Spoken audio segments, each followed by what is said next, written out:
I'd mended her family dachshund who was going to be paralysed. I got legal action taken against me by my own profession. They just don't see the world the way I do. Well, explain to us how you avoid playing God. You see, everyone has stuff in their life. I got abused as a child and I never came to terms with it. I just decided to bring light everywhere I could. When did you have the realisation that you could do that your whole life and it still wouldn't be enough to mend you? Very few people, I suppose, have felt the heart of the being they love actually stop in their finger. And I knew I needed to say, I needed to stop the thing that was going on and on in my head. Then everything changed.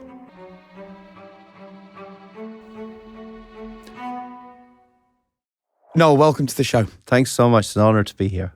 You once said, if I could, I ran away and hid, and I've been running and hiding ever since, from the past and from the pain. Are you still running and hiding? You see, everyone has stuff in their life. People who pretend they don't, it's not true. Everyone has stuff, whatever that stuff is. I talked in one of the books I wrote after Mammy died. I had to come to terms with some things that happened in my childhood that I had been running from, because you kind of compartmentalize it in that place in your head where you don't want to go. And then every now and then when a crisis hits, you fall tumbling down into that darkness. And I had that a few times in my life, you know, when the various crises happened in business or you borrowed several £1 million and things didn't work out. You tumbled into a darkness that had nothing to do with the debt. You tumbled into a darkness that had everything to do with the things that you couldn't reconcile because they're hidden inside your head and you've chosen to put them in a cupboard you don't want to open. So the answer to your question is to hit it head on. I got abused as a child and I got bullied as a child and I never came to terms with it. And I ran towards something that I thought that I could do to make that less dark. And I just decided to bring light everywhere I could. And I thought that light would be enough to illuminate that. And it ended up not being. Yeah. Because then I didn't form meaningful romantic relationships, or I didn't really, I wasn't comfortable with me. I just felt sullied in some way. God, you jumped right in and I'm getting quite tearful now just thinking about it, because I'm still, the only therapist I can go to lives in America because he's the only one I can see at 1 a.m. And I pushed back against therapy for years and years and years and years and years. Because, you know, I'm an Irish bloke. I worked on a farm.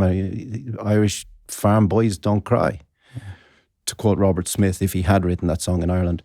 But I think that the most important aspect of what you asked is, one of my regrets, if I could say it's a regret, is running away rather than inviting it in.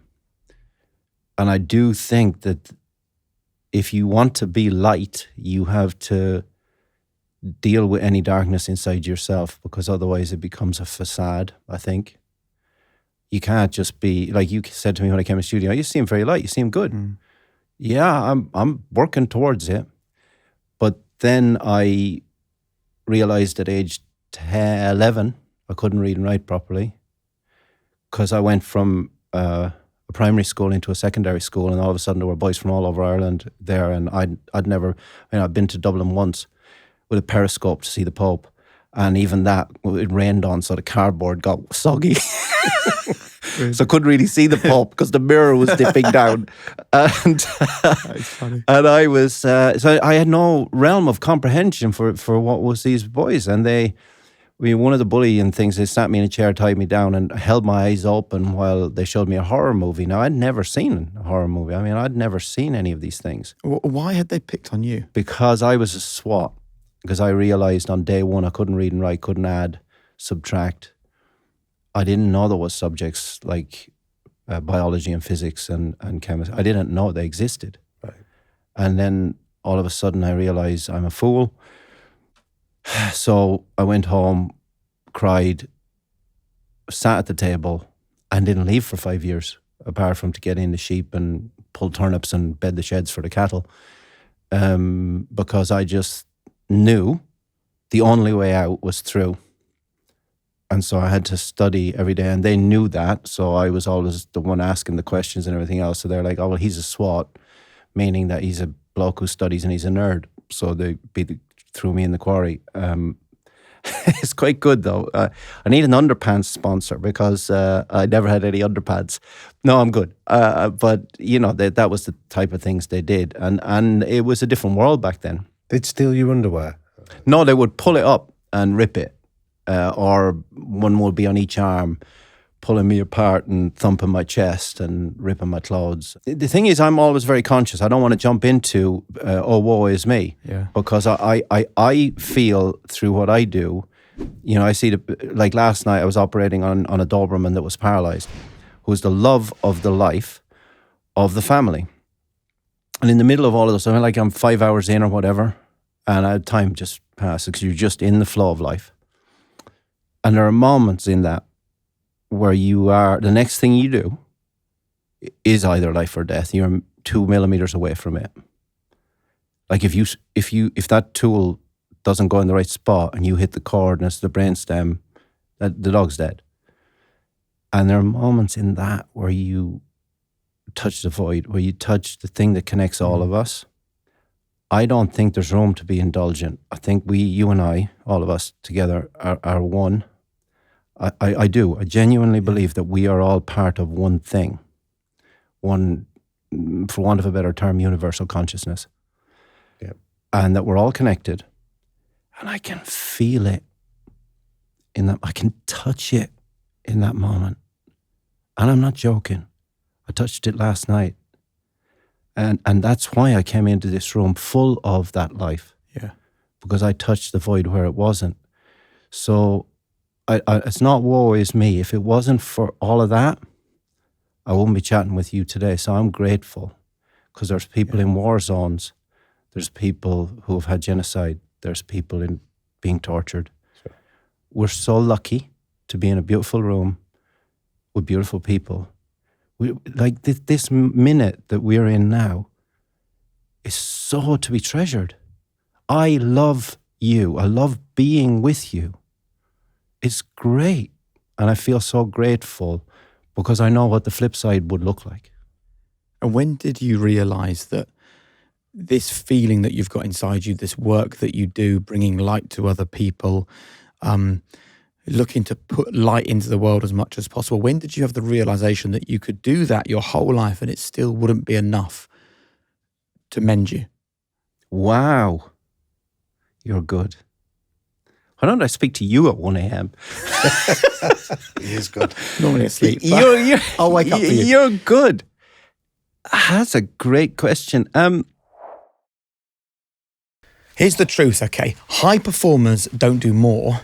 They just work smarter. It's a myth I want to debunk that high performance means chasing hacks, squeezing it in, working harder than everybody else. It's not true. The best performers just simplify. They master the fundamentals. We call it world-class basics on high performance. And in many ways, I've learned this through trial and error, but also through the conversations that we've had on this show. And one area you need to get the basics right is your nutrition. And that's where Vitals comes in. This is nutrition without the noise. 2 capsules, 6 seconds, 0 effort. And this has all the essential nutrients, vitamins, minerals, and healthy fats that you need, designed to power your sleep, your energy, your focus, your recovery. No mixing, no messing, no nonsense. Everything you need in the right dose. So why don't you strip your health routine back and just focus on what matters? Head to Heitch.com/Jake or enter the code HP20 at checkout for 20% off your first order. I'll take you through 2 phases of that. So you asked me, when did you realize you wanted to share light? And then when did you realize that it was going to be empty anyway? So I realized age 8 that I needed to share light. Wow, you're really tapping into it. So I'm a night owl. So you're lucky I got up for you this morning. But I'm a night owl because I always had the night shift with the sheep since I was 8. And I had small hands, so I could lamb sheep really well. I was lambing sheep age 7 and a bit. And I was very good at it. So I knew that I had this affinity with animals and I could talk to them. I talked to the lambs, I talked to the calves, and I felt they were sentient, meaning that they had feelings. And I did, clearly, from what I just told you, I wasn't talking to people because I was in the middle of nowhere anyway. And I didn't have friends as such. It's not like your social group like you would expect. It's a farm in the middle of wherever.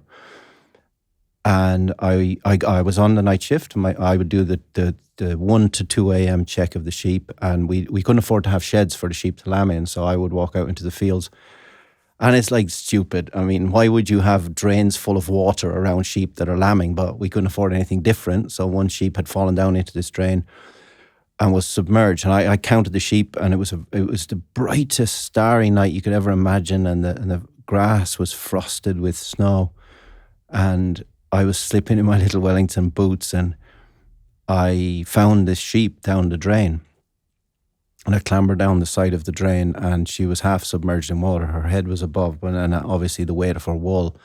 And I realised she was lambing. And I stuck my hand in, and I pulled out one lamb, which was fairly straightforward, and that lamb was dead. And it was freezing cold. And I always remember what Daddy said, which was always check for a second one. So I put my hand in again, and lo and behold, there was a lamb. Her head was down. And as I just said, I had done this before, so I knew how to get the head of a lamb up in front of the pelvis, and I delivered the lamb, and the lamb was alive. And I brought the lamb up to the side of the bank, and I was trying to beat life into it and sticking straw in its nose to get it to cough up mucus and pump its lungs. And the sheep got this, as mothers do, enough energy to haul up, and I pushed her up, and I'm walking back up the field carrying the lamb by the legs, and the lamb is spluttering, and I slip, and the lamb gets flung out in front of me, and it just dies in front of my eyes. And I'm looking at this lamb, and I'm lying on my back in this frosty field. I'm looking up at all the stars in heaven. And at that time, it was heaven to me. You know, I grew up in Catholic Ireland, and I looked up and I looked at the brightest star in heaven, and I wish I would be stronger or brighter or braver. And at that moment, I knew that what I had to do was take that light and bring it to earth somehow. Yeah. Wow. That was the changing point. But when did you also realise that none of these things were healing the wounds that you had? Oh, yeah. Not till Mammy died. So Kira, the dog who was the love of my life, had a very bad accident, and she was dying in my arms, and I had to either fix her or let her go. And I tried to fix her, which worked for a while. But then she had a cardiac arrest, and there's very few people, I suppose, have felt the heart of the being they love actually stop in their finger, because I cut down on her chest and my finger was on her heart when it stopped. And Mammy had died, and my relationship had split up, and I was rock bottom. And then I realized that no matter how hard I tried with what I do or the practice I built or whatever, it was never, ever, ever, ever going to fill the void. So I went home. It was during COVID, and you had to get a vaccine to get to Ireland. And I knew I had to go because Mammy was dying. And I sat on the side of her bed, and I needed to know some questions. Which were? About the stuff that happened. Yeah. I needed to know, did she know?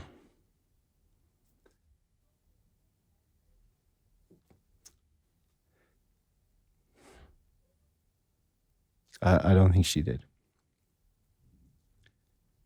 And then everything changed. Because? A robin landed on the window.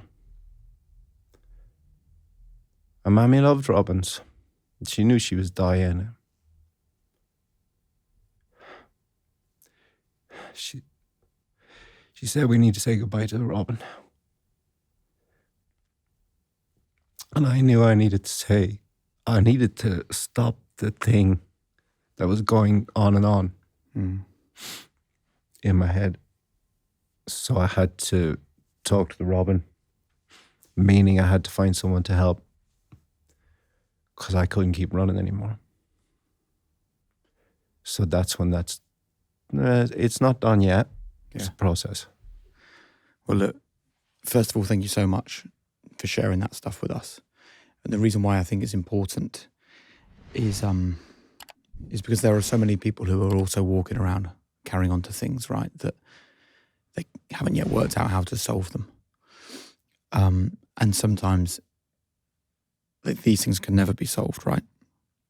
But I think what is really important is your ability to share with people that you were working so hard to try and do the things that you thought were right, but it wasn't making a difference. And only when you had the trauma of losing your mum, in a strange way, were you able to find the freedom, which I'm guessing is how it kind of feels to then open up and to talk about these things. Well, I think vulnerability is not something that we talk about enough in society. We're in the midst of a world where politicians are constantly, I don't think, being completely honest. And I don't think the society and the kids, me, if the little boy inside me was not being told the truth, I can see that in the world for all the little boys and the little girls in the world and the little days in the world. And I totally believe that everybody has a right to be whoever they are. Who are any of us to judge? It's nonsense, utter nonsense. What the Irish word is wrong with us? Can we not just love? And I see that vulnerability, that very thing, that essence of why we're human at all on the floor of my consulting room every single day, including yesterday. Any week, you'll see an 83-year-old lady bleeding her heart out because her husband has died of cancer and Freddie is all she's got left, the dog. You'll see, as I had yesterday, an 8-year-old child who very cheekily told me, I wasn't really sick. It's not half term till next week. I just wanted to come see you. And it was so sweet because we talked about the difference between Charlie XCX and Olivia Rodrigo and Taylor Swift for 4 minutes. But I knew she needed something, this 8-year-old kid. And what she needed was somebody to take an interest in her, what she was considering was a mixed up brain.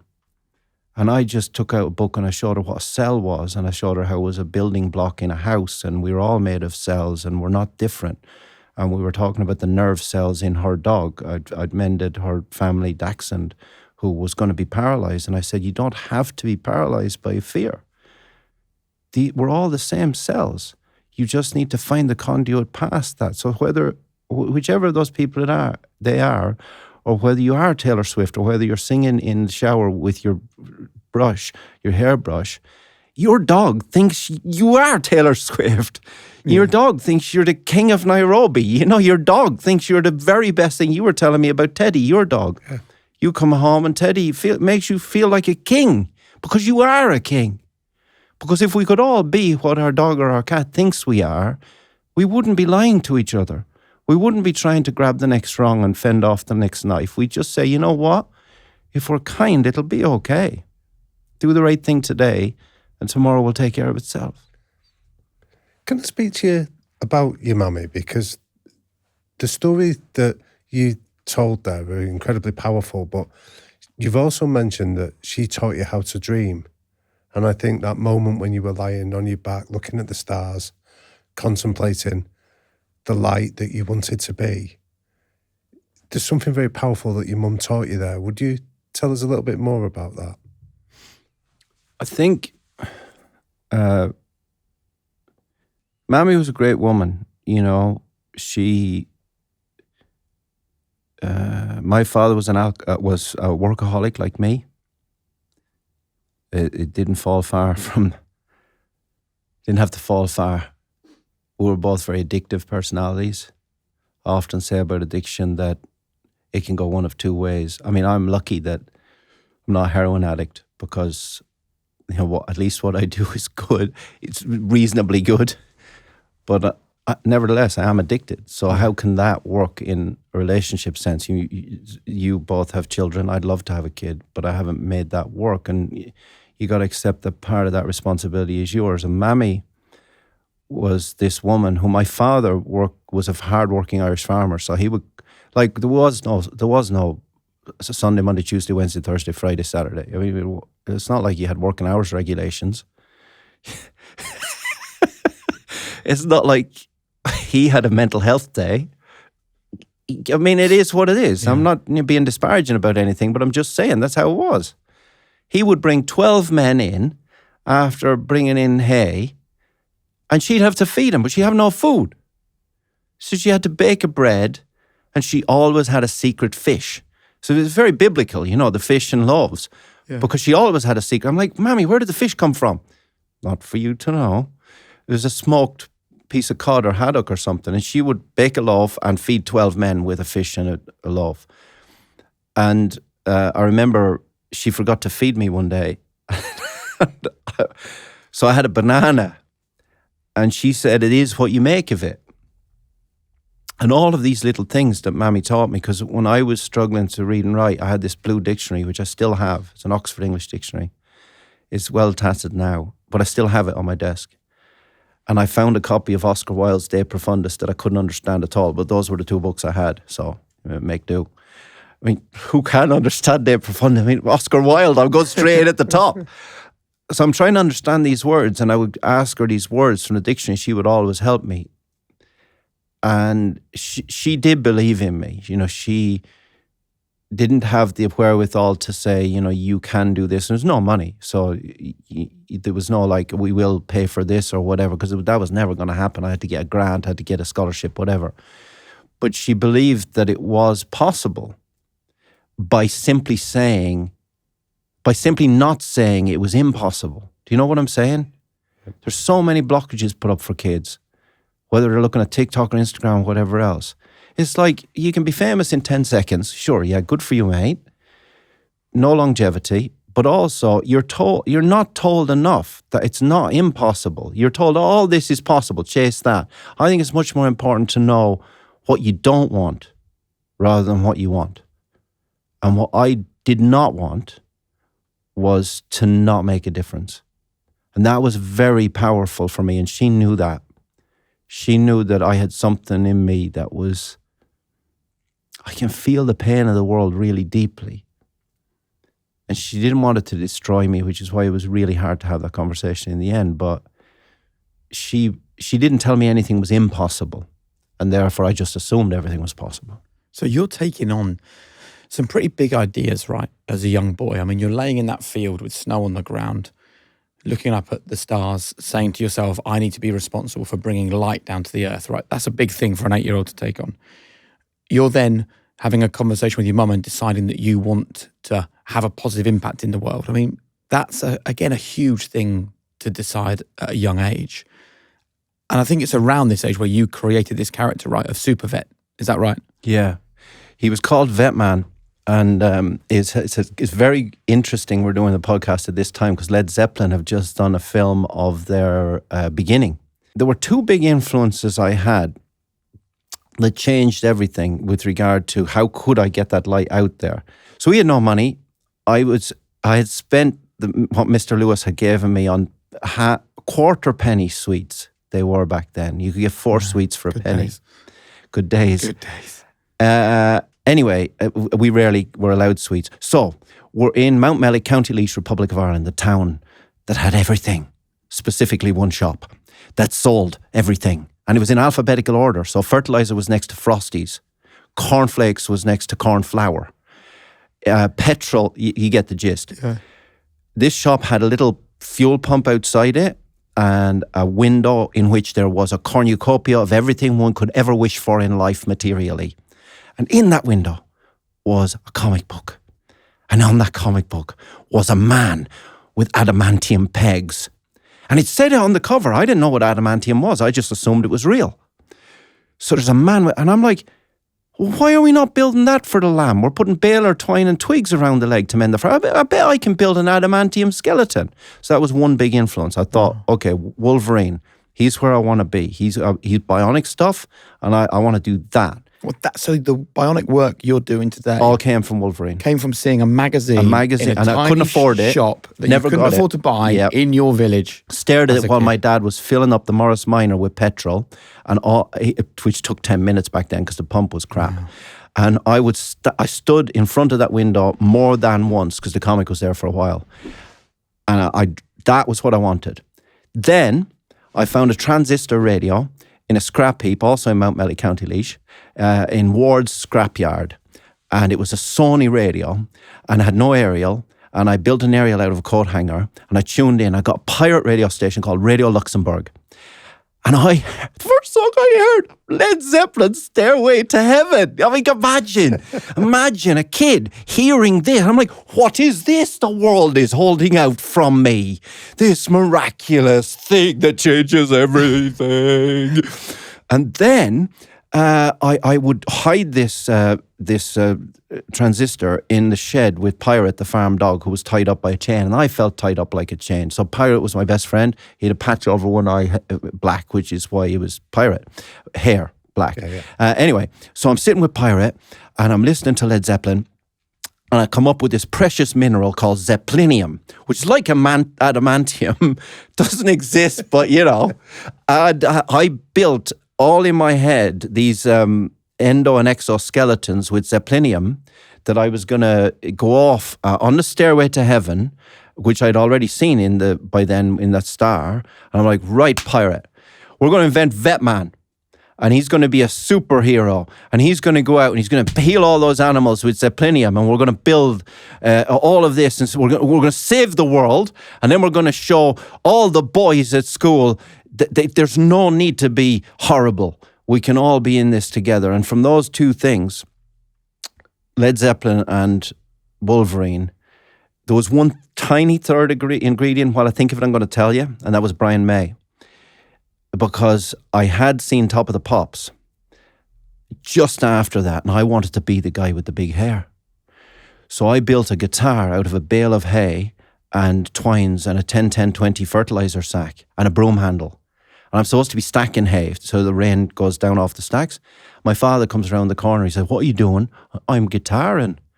And he's like, there'll be no guitaring around here. There's enough noise around here. You'll take this saw and you'll saw horns off bullocks tomorrow. That was my first veterinary procedure. I'm 10 and I'm sawing horns off a bullock, wishing I was Brian May.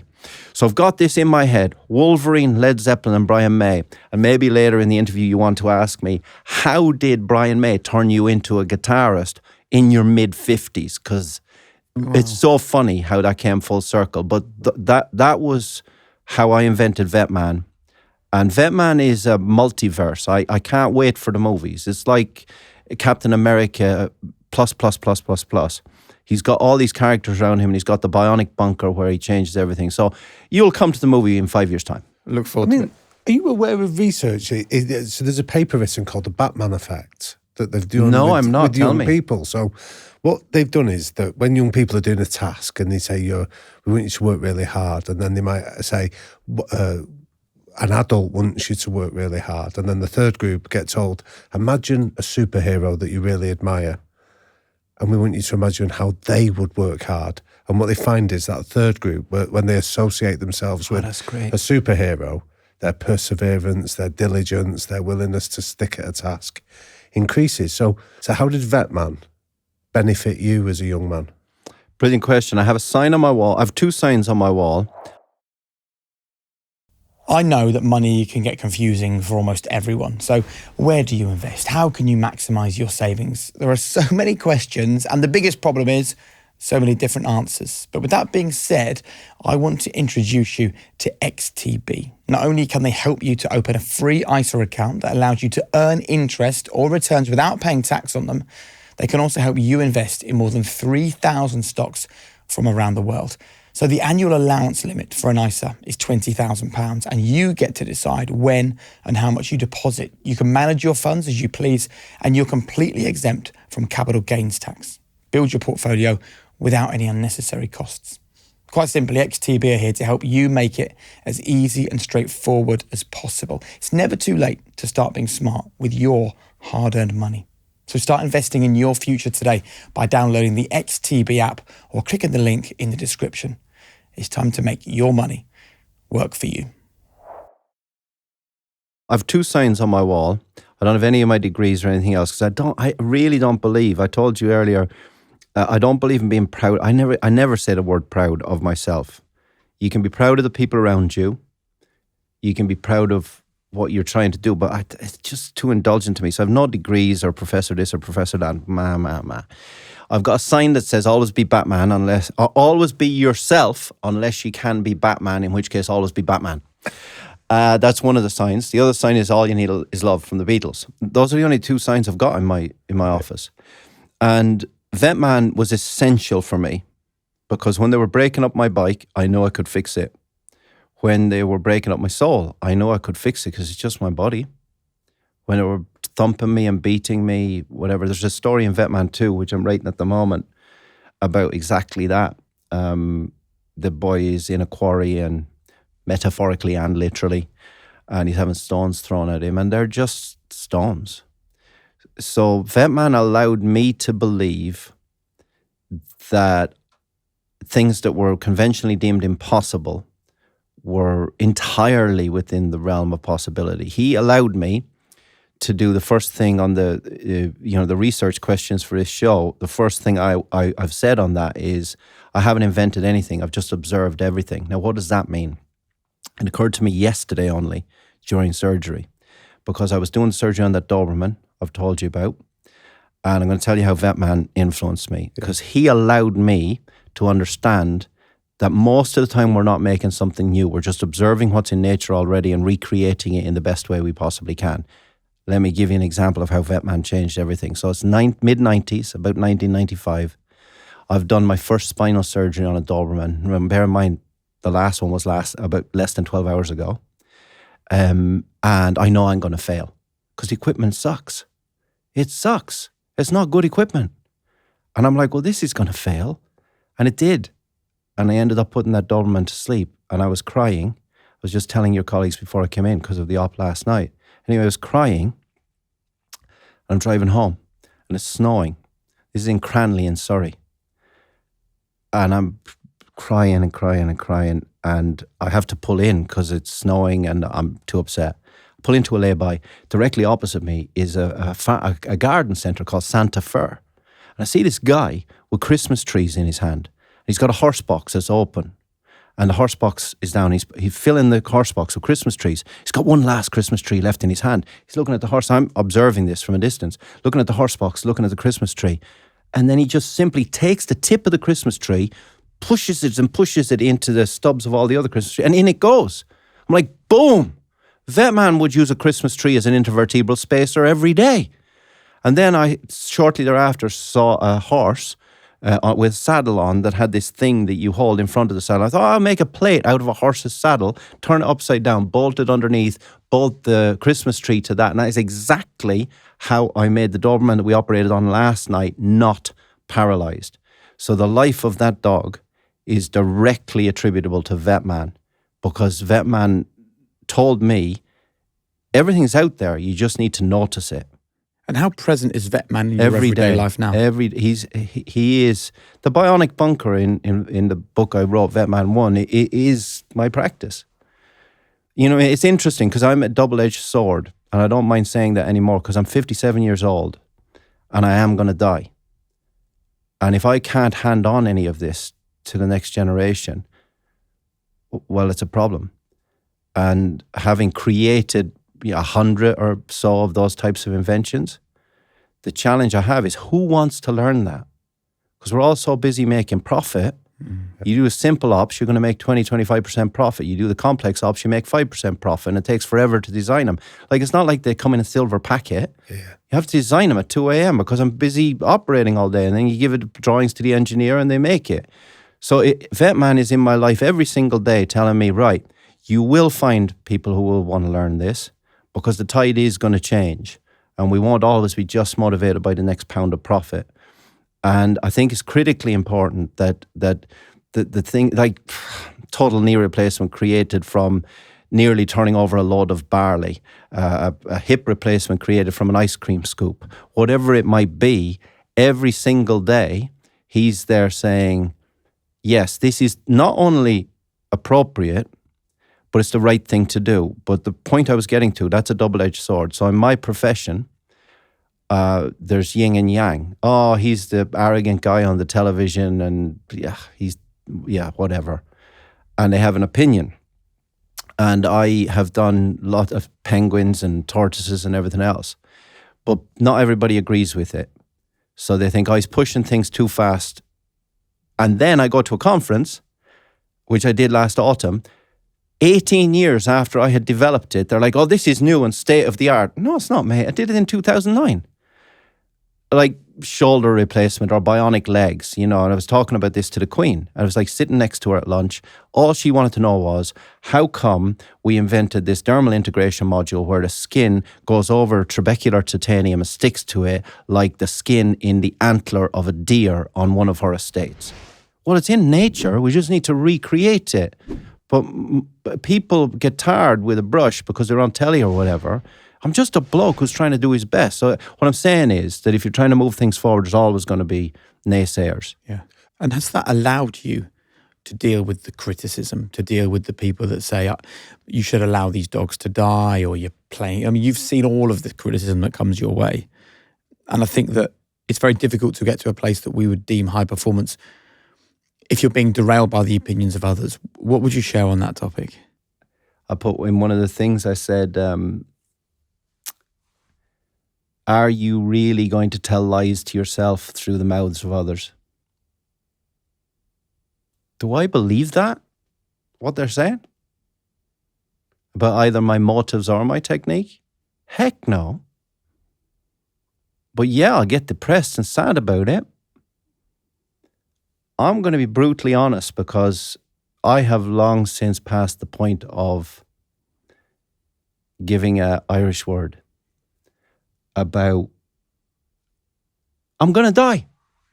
So unless I find an inheritor for this who can also deal with criticism, what I said in 1996, and I'm not saying I'm the greatest thing that ever happened, I'm just a bloke trying to do his best, but what I said in 1996, we proved in 2018 about developmental elbow disease. And I wrote a textbook last year, which comes out this summer, and then it's commonplace. And yet I got legal action taken against me by my own profession on more than one occasion for doing the things that are now the accepted norm. Getting emails every day of the week, how do you do that bionic leg? Getting emails every week about a cartilage transplant, which is now in a textbook. The right thing to do is the right thing to do, no matter how people may feel about it, if you are thinking with your heart and not your head. But with this sort of freedom, I guess, that you've found from the fact that you know that you're mortal, right? And you want to tell the truth. What would you say to the people that did glibly and easily throw that criticism your way, and maybe even the following day forgot they'd said it, but it lives with you for a lot longer? How did it feel? I don't think they forgot they said it, because some of them are still entrenched in that. Really? And I love you. I would say I love you. I believe you're a good person coming from a good place, because they are. That is their, and this is the starter for one. Why on earth did we immediately adopt a confrontational stance? I don't cry because I feel vilified, nor did I cry when I was being bullied, other than the fact that my bruises hurt and I didn't have any underpants. It's the same thing. You're going to die. Just assume the other person doesn't quite see the world the same way as you. Choose your friends carefully, choose your enemies even more carefully, and choose your heroes wisely. The point is that they're good people. Full stop. They just don't see the world the way I do. And I get that. And I understand that they might think that the only way forward is to put that tortoise to sleep and not give that tortoise 3 bionic legs. The only way forward is to put that dog to sleep and not give the 3-legged dog a salvage for the 1 leg it has left on that end. I understand that. It's okay. But you haven't seen 1,000 cases. Would my mind be different if I lived in Gaza or Ukraine? Sure as hell would. I've seen people with PTSD come back from Afghanistan. It's in my book that I'm here to talk about. Yeah. I've seen people on the front in Ukraine lost all their family members and they come over with a dog and the dog represents all of their family members. Have I seen that? You better betcha I have. Do I then look at those people who criticize? I'm like, dude, go to the front line. Feel that pain. Look at that animal in the eyes and tell them, I am very sorry, my friend. The only way is death. Really? We're in 2025. I felt that in 1990 when I graduated, and I didn't want to feel like that when I was 8, looking up at all the stars in heaven, thinking that I was completely inept and inadequate. Why the hell would I bother getting all that skill set to have you tell me that that's not the right thing to do? So in any of those scenarios, I would say when you're in business, whatever you're doing, whatever your business is, ask in your own mind, does that person see things from the front line you're on? No. Does that person have a right to judge? Yes, they do, because they're good people and they're judging from the outside. They can say whatever they like. But the third thing is most important. Just ask them, do you think if they were reasonable and they were in your situation, they would do something different? And if the answer is yes, completely ignore them and crack on. Because they're wrong. If the answer is no, they probably would come around to my point of view because they're reasonable and so on. Make them your friend. Only make your enemy your friend if they believe in the stuff that's in your heart. Otherwise, wish them well, send them on their way and carry on regardless. But you need resilience, right, to carry on regardless. Yeah. And I wonder whether you're able to reflect now on the abuse you suffered as a kid, both the sexual abuse and the bullying, and realise that as horrendous as they are and were, and that you would never want your worst enemy to go through the experiences that you had, that actually they also did build a resilience inside you that you do rely on now. That is very true. Both sides of that coin. With the exception that it ain't easy. And any bloke or person who sits here in your beautiful chair and says, you know what? Oh, I've come to terms with that. I've got this sorted out. Am I allowed to use a swear word on this show? Yeah. Bollocks. It's not true. I don't care who you are. It's always a work in process and you're going to die. So you better, sure as hell, do the best you can to sort enough of yourself out that you can give enough that you don't, beyond your death, you can't take 10 billion with you. Wealthiest man in the graveyard. Good for you, mate. Bollocks. Make the money. Kick your socks off. I've borrowed millions, I've lost millions. Borrow more. Is it better to live a life in debt or is it better to not live a life? I'd rather live a life in debt than not live a life. You never have it all sorted. I'll do the work, man, and everything else. And I resisted therapy for years and years and years. But I realized there's some things you have to do. There's some pain you have to go through to deal with other pain that's bigger. I have to go through the pain of a 12-hour op or the dog's going to die. And no one else wants to do the op at the moment. And I'm hoping things like this will change people's minds because it's not about the 25 quid extra you make. You'll make the money anyway if you do the right thing. And the only right thing to do is to care desperately because people don't care what you know until they know that you care.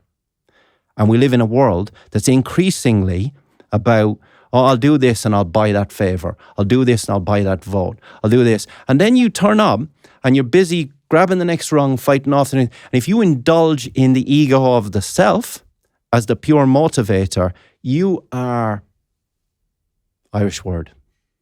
And something occurred to me last night that I'm going to share with you that I think is really important. In that op that I was doing last night, it's just because I'm doing the podcast today and I'm thinking about it, yesterday and so on. I thought in this op, because I was that far away from death, and I saw in the wards this morning this dog raise his head and smile, and I thought to myself, apropos all of your questions, be a river in full flow. Don't go back to pick up a twig. You know, all the regrets, the relationship that went wrong, they're twigs. Keep flowing. You're much better off chasing a new invoice than chasing a bad debt. You're much better off sharing light than fighting darkness.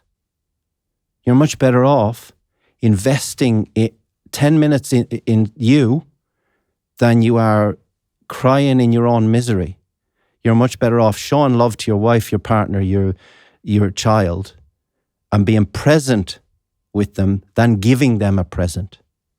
The most important thing that I've learned in the whole process is the only thing that's truth is love.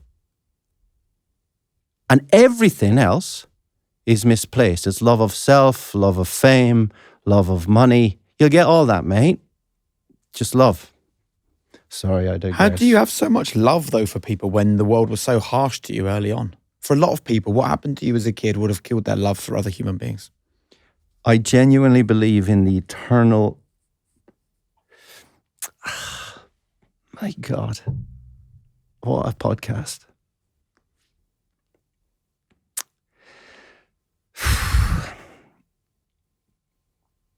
Because I am regularly the interface between life and death, I genuinely, passionately believe in the power of redemption. Because I know that there will be a moment in that surgery when I have to make a choice to fix it or to let it go. The it being whatever I'm operating on as an entity, the being of which that entity is part, bone, spine, brain, whatever. I did brain surgery last week. I'm looking at the piece of meat with which I worry, with which I fall in love, with which I'm on the hamster wheel of life that I cannot put a spanner in. I believe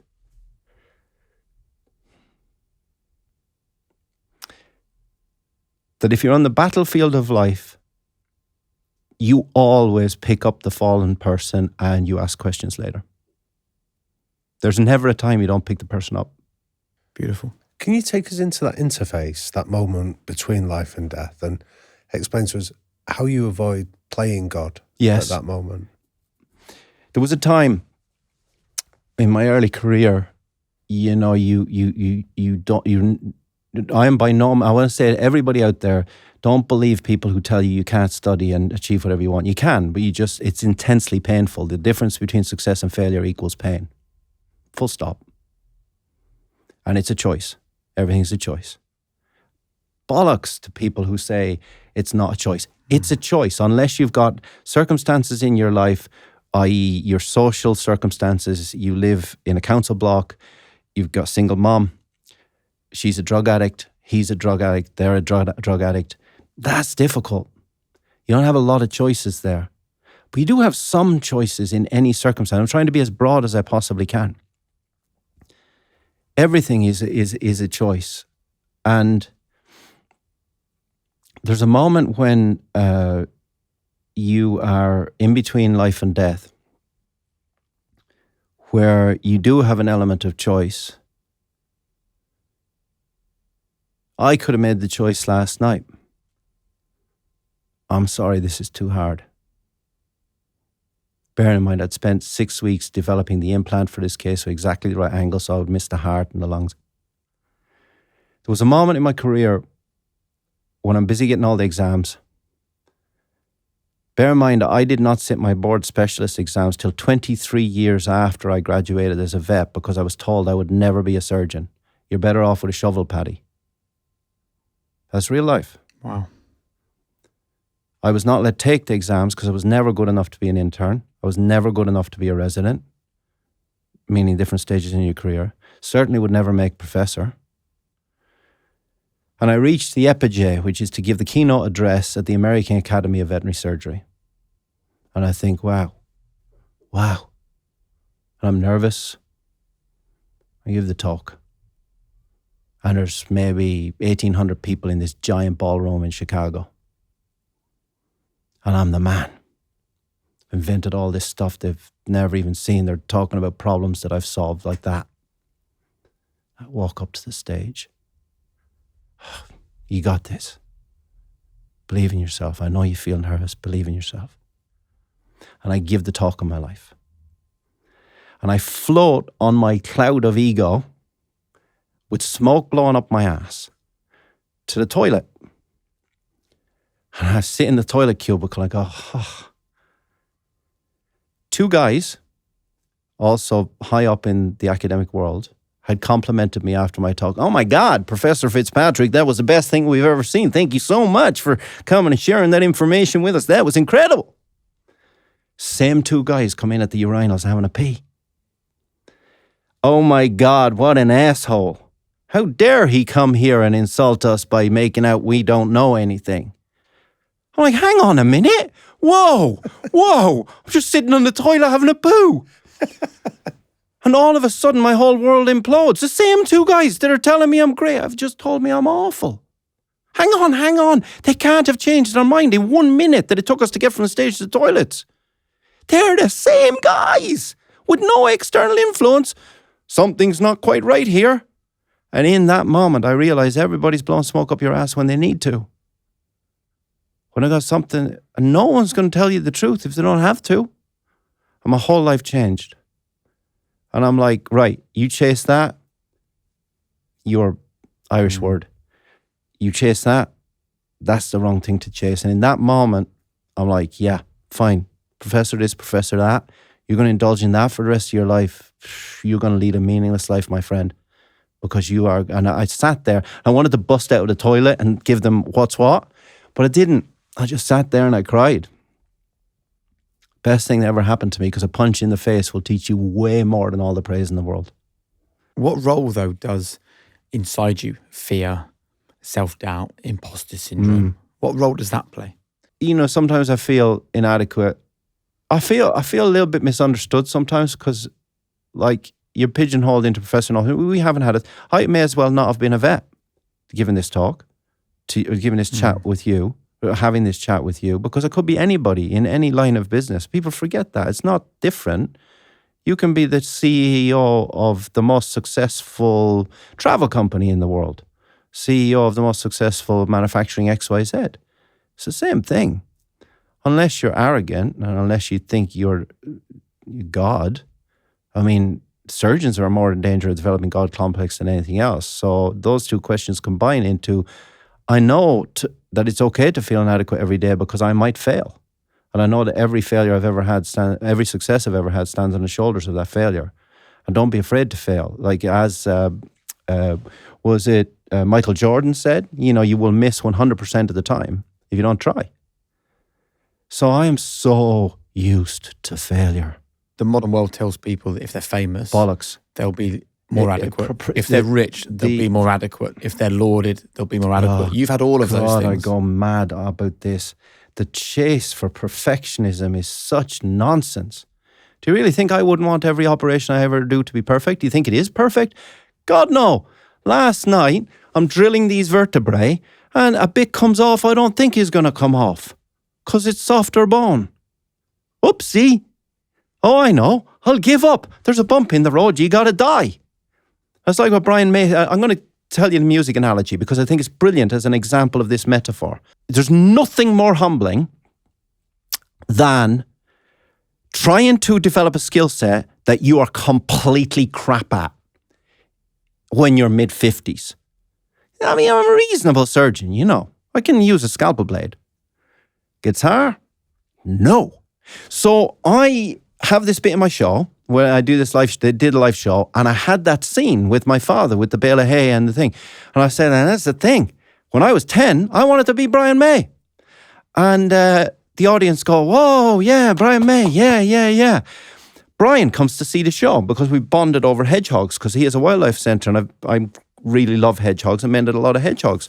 So he comes along and he goes, hey, Noel, wouldn't it be great if you actually do pull a guitar out at that moment? And I go, well, there's a small problem there, Brian. I can't play guitar.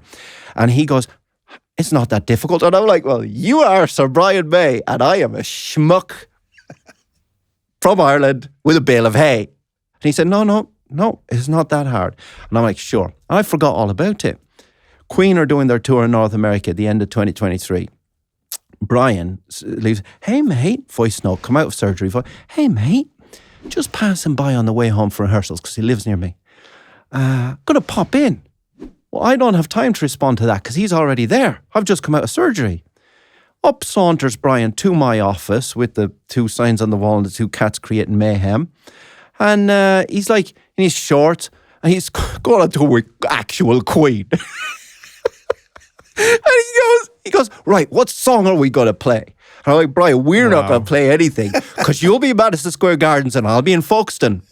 And he goes, no.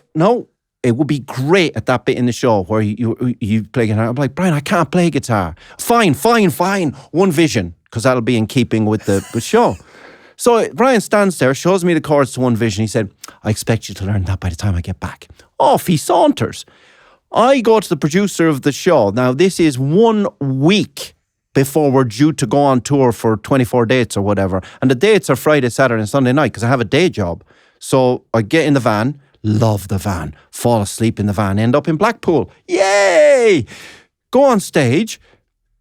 The producers do not want me to play guitar because it's supposed to be a dream sequence, right? Which ends with the sauce horns off cattle. Hence, I became a vet and not a musician. Win for the world of music. And I go on to talk about how you need to get skilled. You can't be just operating on dogs for money. You need to get properly skilled. And it's a big bugbear of mine. You have to get properly trained. Do you really think you've got 50,000 hours of guitar training? No. So I'm playing guitar terribly badly. And this goes on for 8 nights. The producer's like, no, I'm not giving you a backing track. You're crap. We don't want you to do it. I end up in Richmond Theatre, beautiful old theatre, night 8. Go on, play guitar awfully. And Dave Shack, who's the manager of Iron Maiden, is a friend of mine. He's in the audience and he goes, no, don't ever do that again. That was God awful. Now, nothing will hurt your ego like one of your close friends telling you the truth, right? I'm talking about humility. How do you feel inadequate and break through it? This is a great example. Night 9, I am in Folkestone. Brian is in Madison Square Gardens. He's doing sound check. I'm about to go on stage. Hello, dear boy. How's it going? Terrible, Brian. You've landed me in the... it's awful. It gets worse every... Let me give you a word of advice. He goes, there is no such thing as a bad chord. There's either a chord with attitude or without. Now, you decide on the attitude and I'll see you when I get back. So that night, I go out. I'm still crap. But I give it attitude. The audience went wild. Sure, fake it till you make it. But the answer to humility is you have to do it. You can't just rely on it. Next day, I get a text on my phone saying, all right, mate, you're booked. And I'm like, F off, John. Don't take the piss. You know I'm crap. This guy runs the Isle of Wight Festival. Mate of mine. And I said, what? Are you serious? On the same poster as Green Day. Now, he knows I can't play. This is in June, and we're in December 2023. So he says, no, I'm serious, ! I just send him a thumbs up emoji. 6 months later, turn up with a band at the Isle of Wight Festival on the same poster as Green Day. Because it's about attitude. So look after your attitude and your aptitude and don't seek perfectionism. Because it's going to come with time being better. You can't learn and you have to put in the effort. The difference between success and failure in business equals not just pain, but effort. Every night, I would not brush my teeth, and I do like oral hygiene, without playing guitar for 1 hour. Now, this is at 2 a.m. I don't care how tired I am. Anything that's worth doing, anything you really want to do, you will always have time for. Because you will make time. And so the band are great, and I'm a bit crap, but we do well. We do fine. And the end of that story is, Brian said, the name is terrible, Noel. You can't call the band that. It was called Fitz and the Fearless Dogs. And he very kindly gave me a guitar that he built the pickup on because he built a guitar with his dad when he was 10. And he wanted me to have a piece of when he was 10. He's such a kind, beautiful human. And he said, well, you have to change the name of the band. And I said, what, Brian? What are we going to call it? And he said, well, you have to call the band Fitzpatrick. And I said, that's a crap name, Brian. Fitzpatrick's a really common name in Ireland. It's stupid. And he said, funny you should say that. I had this exact conversation with Eddie. And Van Halen did all right. What a right edge of the story. But can I just jump in there? Because there's something like you are a renowned scientist, like you are at the leading edge of it. And yet you talk with such passion about the arts as well. You went to drama school after veterinary school. You know, you're a guy that seems to appreciate the art as well as the science. Would you explain a little bit around? Yeah, as I said earlier, I'm not a scientist. I am a clinical artist. And I have a deep, pervasive, profound love for art in its truest sense, which is a reflection of the humanity that creates it. The reason I went to drama school, I'd already been to vet school, and I was very shy. I couldn't speak. I couldn't talk. I mean, I couldn't do this. Yeah. Not a chance in hell. Couldn't do any of the things I had. Knew I needed to get a TV show in order to try and change the world a bit, because I have no platform. How am I going to do that? Well, you got to learn how to communicate. How are you going to do that? Go to drama school. So I interviewed, didn't get in, because just like not good enough to be an intern. Dude, you're never getting in here. Are you out of your mind? And so I interviewed for numerous dramas, don't get in. Finally get a part-time course on Lambda, which was an extended, like 3 year, you could do a part-time to get your medal in literature and your medal in. I was very lucky that I met a dear man called Philip Gilbert in a tiny theatre in Farnborough. And I went there, and immediately he could see that all I wanted was to understand Oscar Wilde, that book I had on my desk when I was a kid. What did De Profundis mean? You know, what does it mean, the love that has no name? What does that mean? And he could see that I was really searching for how I could create science into art. So I went to drama school, and in the 90s I did, Heartbeat and The Bill and Casualty and London's Burning and everything else. And then I did an audition for an Irish television show, and there were 2 other people. We're down to 3, and there was a beautiful boy in the audition. You'll never have heard of him. His name is Colin Farrell. And I know nobody never knows. made it. Never made it. I don't know what happened to him. So I love this. I'm sitting there thinking, dude, you are fucked. There's no way you're getting it over him. It was for a show called Ballykiss Angel, Right. which was Colin's first break. Yeah. And I'm like, dude, you better decide to be a good surgeon, because this ain't never going to work. And years later, last year, when Colin did The Penguin, of which he's just won awards, he sends me a note saying, but for a quirk of fate, mate, I could have turned out to be a great vet, and instead I ended up being a penguin. So I wanted to do it to learn how to talk, to learn how to communicate. And then I pitched the first TV show. Chris Evans, the radio DJ, came in with his dog. I got to know Chris a bit. We've been friends for a very long time now. But again, I don't become friends with people because I want to become friends with them. I become friends with them because I love being around them. And he very kindly said, well, what do you want to do? I mean, I want to make a show about love. And then he says, well, you need a pitch. And I'm like, what's that? Is it a grass field that you play football on? No, it's a 3-page document of 3 pages. Yeah, so he helps me with the pitch while we're swimming his dog Enzo.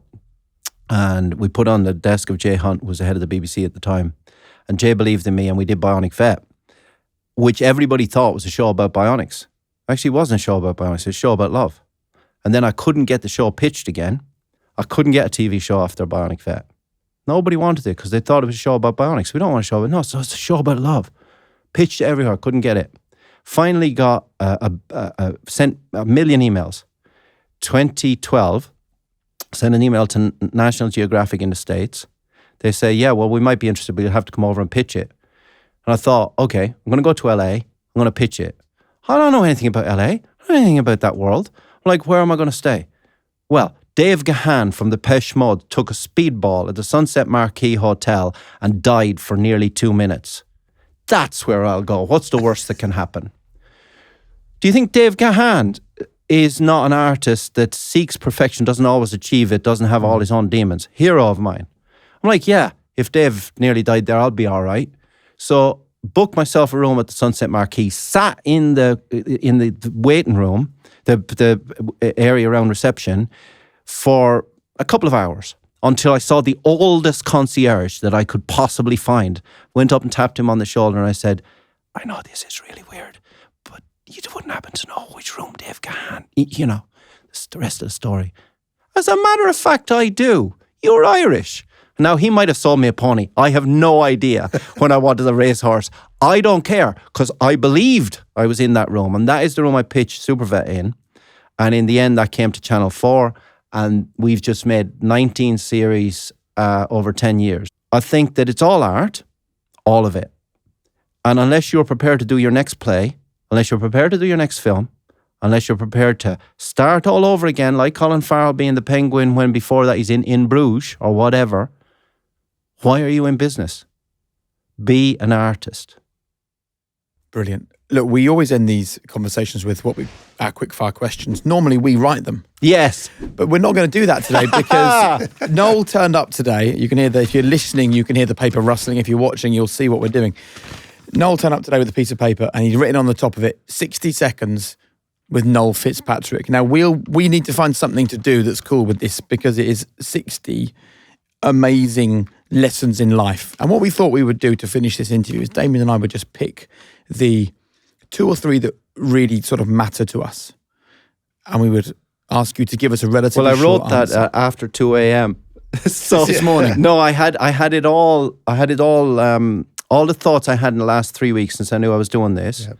I then thought, well, I can't give that to the guys, so I'll just give them the thoughts. So there's 60 thoughts. There were 61, but it didn't fit on 2 pages. Right. Well, let's go through the few that leapt out to us. Pick a couple, yeah. These are our slightly different quickfire questions for this episode. I'm going to pick this one. Every day is your very first and your very last day in business. Every single morning when I wake up, I think to myself, oh, you're alive. The only thing worse than having a birthday is not having a birthday. Right? People complain they're getting older. Some people don't have this privilege. People complain in business because they don't realize it's their first day in business. When I walk downstairs, I need to raise the money for my MRI scanner. Today is my first day to do that. And it's also my last day. My colleague, who she won't mind me mentioning this, was in the middle of surgery last week and got a gut torsion herself. Collapsed in surgery, had to leave the room. I visited her in hospital the night before last. It's over like that if you're unlucky. So treasure this moment because it's your first day and your last. Very good. The cost of doing the wrong thing is always greater than the cost of doing the right thing. It's always greater. So the wrong thing for me personally would have been to sell the whole various practices that I'd built. And there's another point I made in there. If people want to do a different thing, that's fine. Just wish them well. Invest in their future as best you can. And as I said to you earlier, be the hero in someone else's story and just let them get on with it. But you have to be true to yourself, even if you don't want to be on the journey with what other people want to do. So for me, there's only one right thing to do with my career.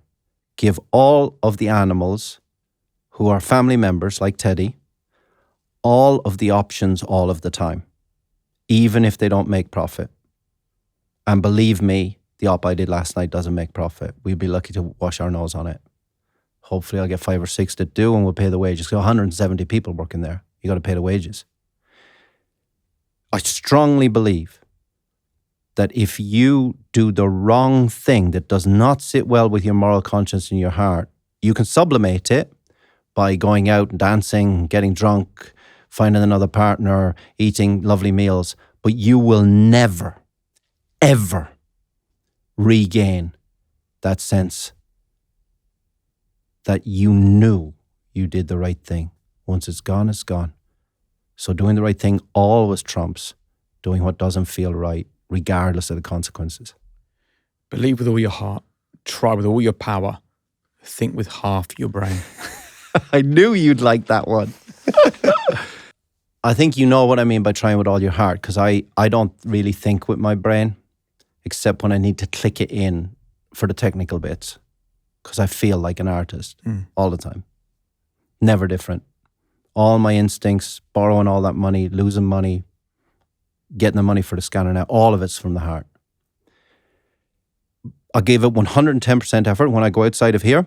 All my power, all my effort into everything There's never anything that I do that I will not give 110%. And then only half your brain, because the other half is nearly always either wrong or distracted. So you should have all of your hearts in half of your brain all of the time. And I strongly believe this. People overthink stuff with the half of their brain that says, no, bad idea, the pigeon So on you're your talking shoulder. trust instinct, really. Yes. So use half your brain because the other half is wrong. Very good. Greet arrogance with humility, confrontation with calm. So the naysayers out there, those of you who are trying to do a business in making skirts and dresses for people, everyone will tell you that business is not going to work. And you'll have naysayers say, your dress looks awful. What are you doing putting that on TikTok? Are you out of your mind? But you believe it's the right thing to do. That dress is the best thing I ever created and I'm only going to get better. So you're gonna give that everything. So the first half of that is? Greet arrogance with humility. The people who are the naysayers are arrogant. They're just being they're being stupid. Why would you hate on Taylor Swift at the Super Bowl? She didn't do anything wrong. Nonsense. Treat arrogance with humility. Carry on at your sewing machine. Put in the extra few stitches. And the second part? And greet confrontation with calm. As I said earlier, everybody who hits me, including the bullies, I forgive them. And I said in there in an extra one, forgive everybody who's ever done anything bad to you, but most importantly, forgive yourself. Because both of those are millstones around your neck that will sink you. Because aspiration in a vacuum is just hot air. Put in the work, forgive everybody, and when you see anger, be still. When I was in South Africa, you do not want to be around when a rhinoceros wakes up prematurely from the anesthetic. But if you run, oopsie, you got to stay calm. So when I am hit with the worst tragedy that can happen in a surgery, like when the bit of bone fell off last night, I'm like, okay, it's okay. Be calm. The greatest gift that I can give anyone in business is when the shit hits the fan, remember, we all have some shit in us. Stay calm. The guts will start again. And you'll be all right. You must stay calm. And the final question after this incredible conversation. What are you doing with this exact minute? Which is why I call that list 60 seconds. It's 60 thoughts that I thought I would love to share with you, which I'm deeply, and I don't say this lightly, deeply and profoundly grateful to be here with you. Every 60 seconds of this chat we had together is not just, it's not about me, it's not about you. It's about it's impossible for us to exist and be a portal for someone else's feelings on our own. We can't. The world is crying out for people who are allowed to be selfless enough to allow you to see through their portal, as all great artists have ever done since time immemorial, as all great scientists have done. It wasn't and it shouldn't be about them. And I would say to anybody, just take 1 minute, not even more than 1 minute. Just go into the bathroom, go into a place where you can be calm. With me, I just hug Ricochet, the cat I'm lucky enough to have in my life. And treasure 60 seconds. Because in those 60 seconds, you it's not just that you can change the world, you will change the world. Because you will change yourself. And you are all you need. You will change your world and therefore the world around you by thinking, what am I doing with this exact minute? Thank you so much. Thank you. I don't think you can be a high performance by yourself. I don't think it exists.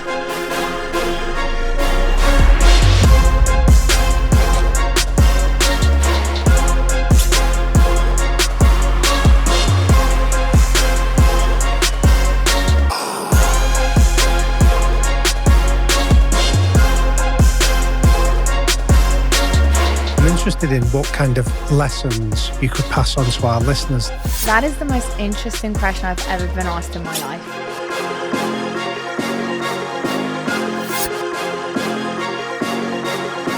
This is High Performance, available to you, your people, and your business right now.